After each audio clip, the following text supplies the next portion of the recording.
এখন আপনার অনুভূতি কেমন? স্যার আমি তো এখন আল্লাহর কাছে অনেক শুকরিয়া জানাচ্ছি। আমার এই চোখের পানি মুছিল আল্লাহ আমাকে আমার বাচ্চা ফিরে দিবে, এটা আমার কাছে অনেক কিছু না। আমার পুলিশের সহযোগিতা এবং উপর আল্লাহ সহযোগিতার কারণে আমি আমার বাচ্চাকে ফিরে দিয়েছি, এটা আল্লাহর শুকরিয়া শেষ নাই স্যার। কর্ণফুলী থানা পুলিশের ব্যাপারে আপনার? কর্ণফুলী থানা পুলিশে আমার জন্য যথেষ্ট পরিমাণ স্যাক্রিফাইস করছে। ওনারা যদি আমার জন্য এটা না করতো তাহলে আমার সম্ভব না। এখন যে থানার পুলিশ, ওসি এবং যারা অফিসার, তাদের প্রতি আপনার কি কথা? তাদের কাছে আপনারা সন্তুষ্ট?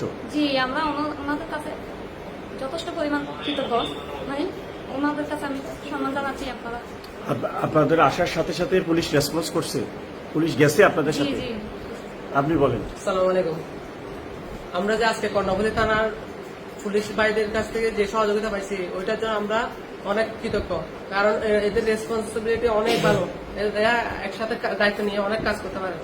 আমরা আসছি, আসার সাথে অনেকে বলে যে থানায় গেলে থানায় যাই না, থানায় গেলে হয়রানি করে বা পুলিশ অফিসাররা টাকা দাবি করে, না আপনার টাকা না দিলে আপনার মামলা নিব না, আপনার টাকা না দিলে আপনার বিষয়টা দেখবো না।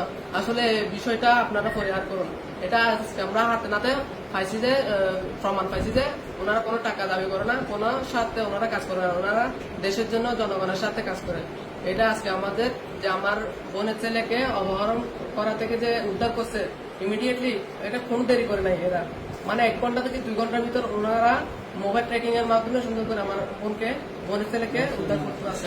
যদি উদ্ধারে দেরি হইতো? যদি দেরি হতো 5 মিনিট যদি চাইতে দেরি হতো বা ওনাদের ভুল ভ্রান্তি বা অবহেলা থাকতো, তাহলে আমার বোনের ছেলেকে হয়তো বা আজকে পাইতাম না, হয়তো বা জবা করে দিব বা হত্যা করতো বিভিন্নভাবে। তাই আমরা অনেক কৃতজ্ঞ কর্ণফুলী থানার প্রতি, স্যারেদের প্রতি।